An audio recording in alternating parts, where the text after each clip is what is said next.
Welcome to Reflections, a program that turns back the pages of history, revealing the lives of heroes of faith from the past. And now our host, Jonathan Griffin. Hello and welcome to Reflections. On today's episode, we're going to be talking about a great man that God used in history, and this man's name is Bud Robinson. Bud Robinson was a circuit riding preacher born in 1860 and who died in 1942. Although his flavor of denomination was different from ours, he was a Methodist early on and later on became a Nazarene. Bud Robinson was definitely a man used by God, and we'll talk about his life later on. Bud Robinson was often called Uncle Bud by those who knew him, and he was a great man, greatly used by God. And for the next episode, I would like to talk about this man if I can. Bud Robinson was born in a windowless log cabin with a dirt floor and a mud chimney on the side of a mountain in White County, Tennessee, on January 27, 1860. His real name was Reuben Robinson, but somewhere down the line, someone decided to nickname him Bud, and well, the name stuck. Bud's family were some of the poorest folks to ever live in Tennessee. His father made a meager living by making and selling liquor, although he usually drank more than he sold. And young Bud, seeing what liquor could do to a man, never really showed any favor to the practice or techniques or anything that his father did. Although back in those days, drinking and drunkenness were all but universal, and so were the low morals that came with it. Education was very scarce in those days, and young Bud, when he was already 20 years old, could not read one sentence. And some of Bud's earliest memories in those days back in Tennessee were his father getting drunk and beating his mother, him, and all of his siblings. And then the Civil War came around, so his father left them entirely, and his mother was left behind to take care of the family and make sure they didn't starve or freeze to death in the harsh winter. And later, when his father returned, his father moved the family over to Mississippi, where after only 4 years, decided to come back to Tennessee and continue his liquor making. Bud's childhood was a rough one, but it was not entirely bad. His mother, as far as we know, was saved early on in life, but due to his father and other trials, she did not seem to remain steadfast in the faith. Her father, Bud's father, if he ever found his mother praying, he would beat her and always threatened to kill her, so she really didn't do much as far as leading young Bud to the Lord or teaching him anything about God. But Bud still remembered, though, when he was about 12 years old, seeing his mother carrying up water from the creek and hearing her shouting the praises of Jesus. And that always stuck with Bud for the rest of his life. And it was about this time in his life, in 1872, when Bud's father, at the age of 60, passed away. After he did so, Bud's mother, with 3 children up and gone and 10 still at home, grew a bit restless and decided to migrate her poverty-stricken family down to Texas, and by 1876, Bud's family lived in a small village by the Trinity River in Dallas, Texas.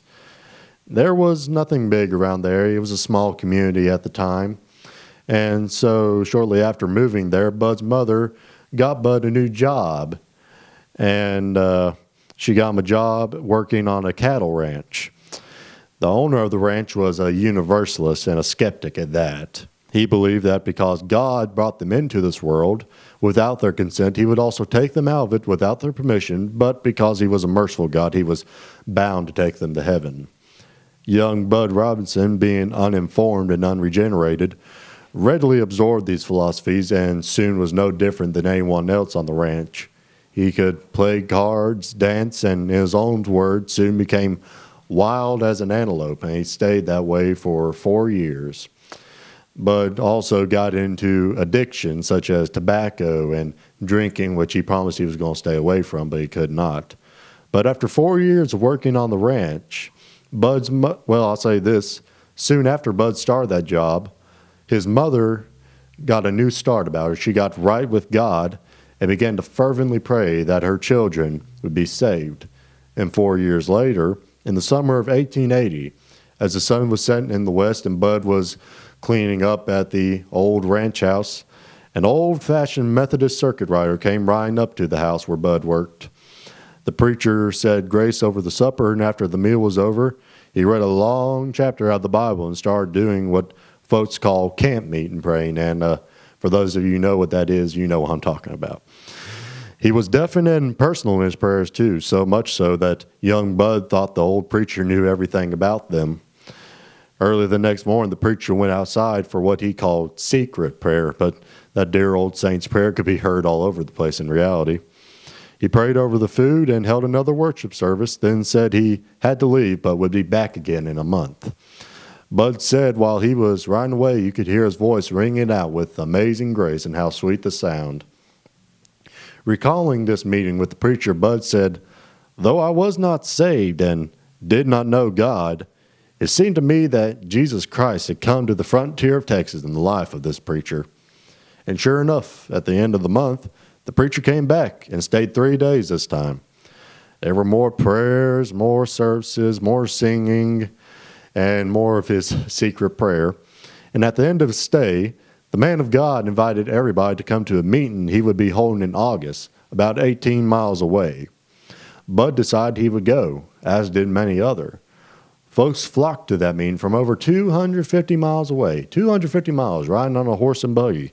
It's pretty incredible that they would go that far in horses and buggy. And today we won't even go that far in a meeting in our nice air-conditioned and heated vehicles. But that's just a side thought. Anyway, back to the main subject. Bud's recollection of the camp meeting goes as follows. Deep conviction had settled down on me on the second day. I felt that I was lost.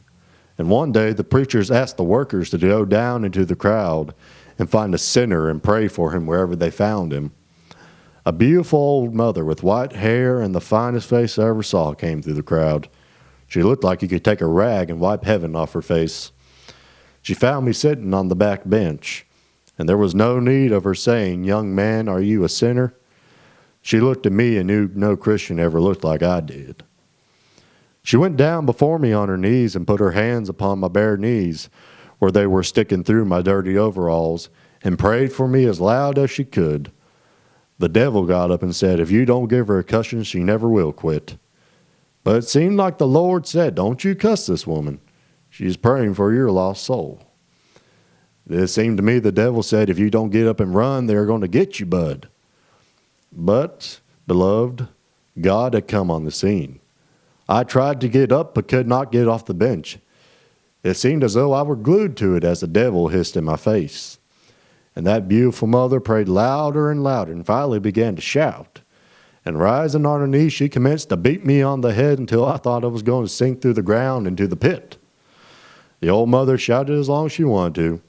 And when she finally arose, she looked like she was half glorified. This really struck Bud hard. Conviction stuck in his heart like an arrow, he said, and he couldn't get away from it. And that night, while in the midst of a tremendous altar service, he made his way to the place of prayer. With such a prayer meeting going on around him, he described it as it was like a life and death struggle. And after the meeting had closed, Bud Robinson was a converted man. And he could only describe his joy by saying, "It seemed to me like the bottom of heaven had dropped out, and my soul was filled with light and joy." And that night, as he lay under the wagon, he testified that God had called him to preach. This was a very quick change, and this was the beginning of Brother Bud's amazing work for the Lord. He later said about that night that as a sinner, he was a pauper. And he became a millionaire in 1 second by coming to Christ. People who knew Bud at the time would also say they didn't have a doubt he had gotten saved because of how drastically he changed his lifestyle. No more cards, no more dancing, no more cussing or lying or drinking or anything of the sort. Bud was a new man. He had put off the old man. And he decided early on he was going to be a go-getter for God. He was going to throw his all in. At the close of the camp meeting, Bud quit his job at the ranch and returned to his mother's home. And 3 months after he was saved, he attended his first Sunday school, which, because of his great testimony, there was much shouting and joy going on that Sunday school that morning. But he still couldn't read, but he still listened eagerly to the reading of the scriptures. And after class, the young teacher gave Bud a copy of the New Testament, from which, through much difficulty and copying and writing and whatnot, he finally learned how to read and write.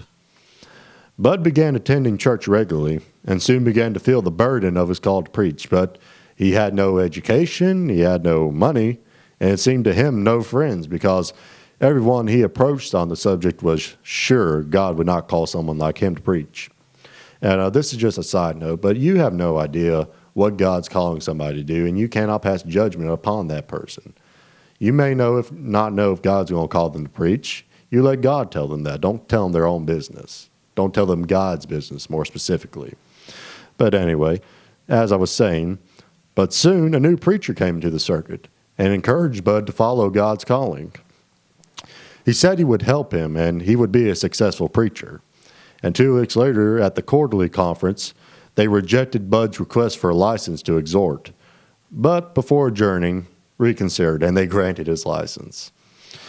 And so now Bud was a licensed preacher, a man of God, and he took that very seriously. So he set about making opportunities for himself. Because no one invited him to preach, he decided he was just going to take his old pony, ride up around up a crowd, and get to preaching.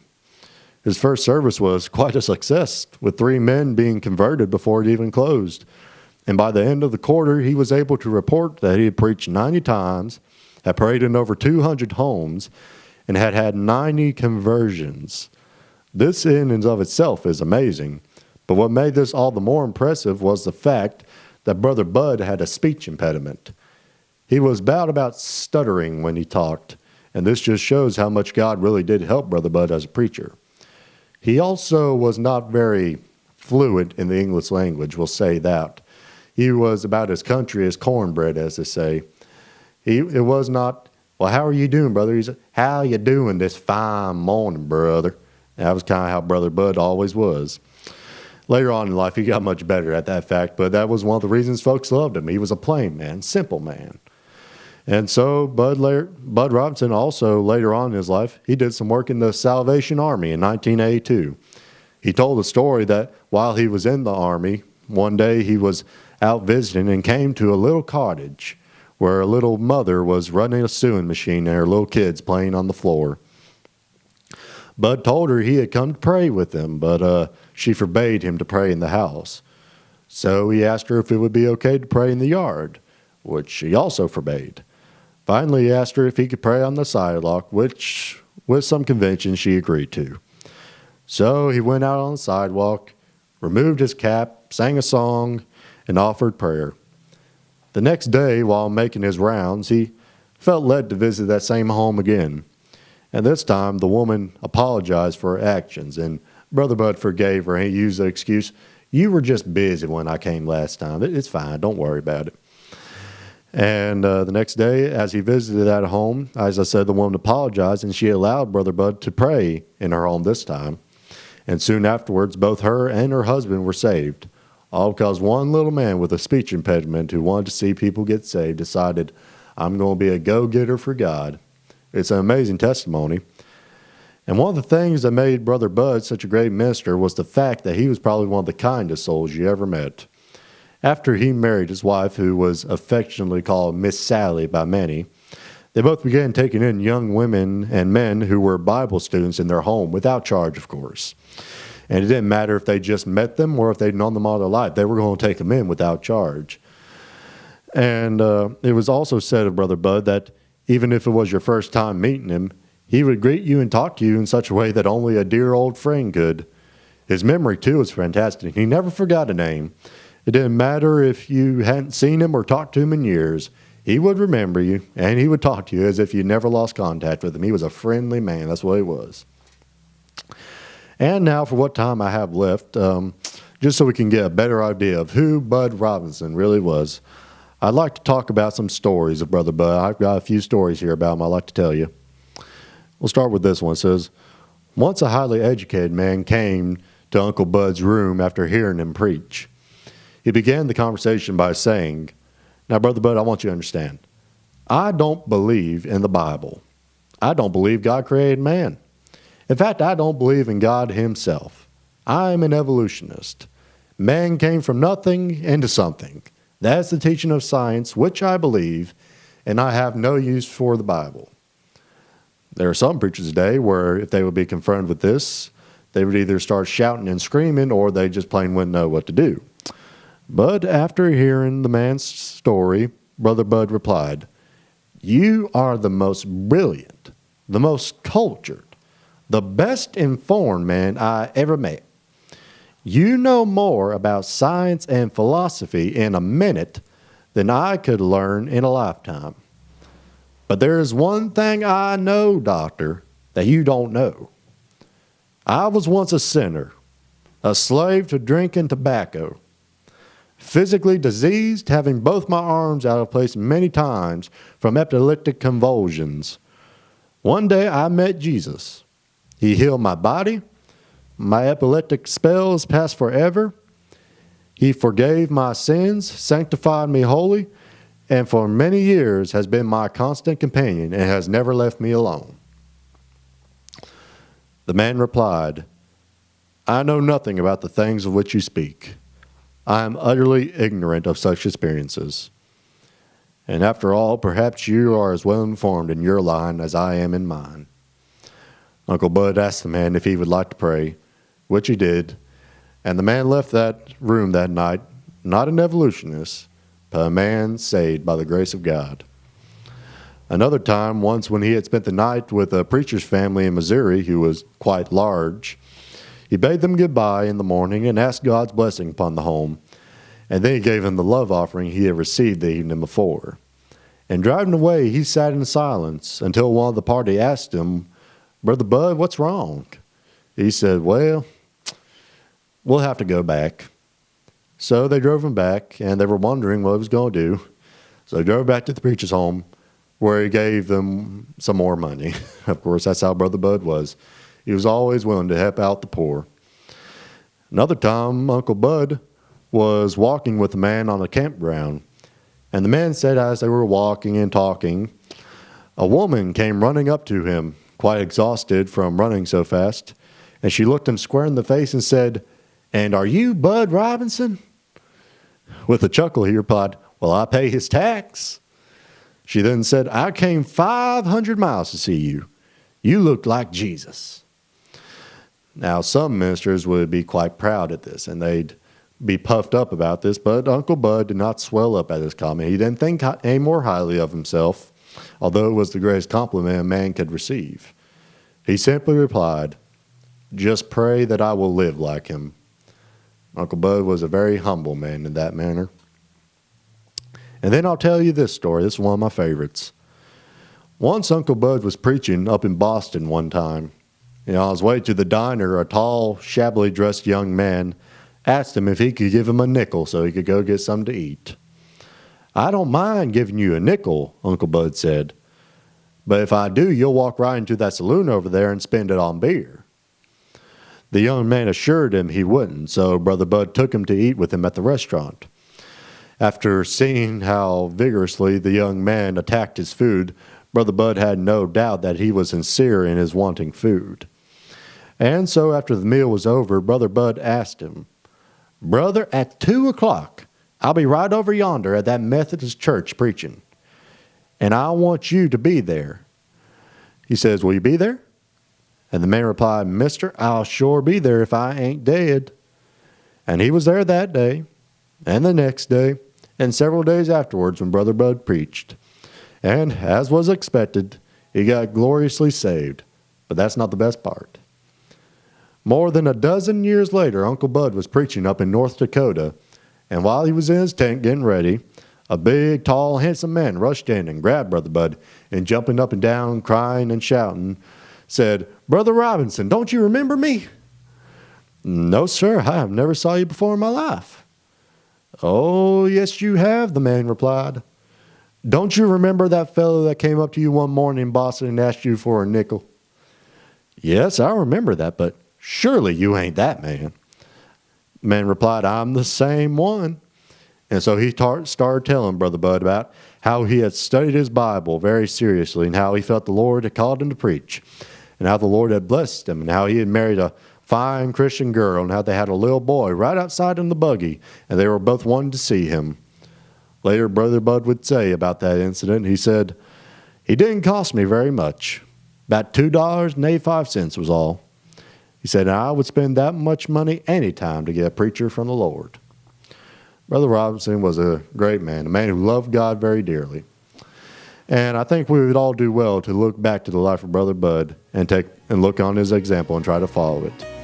Hey, this has been today's episode of Reflections. I hope this has been a great meditation for you.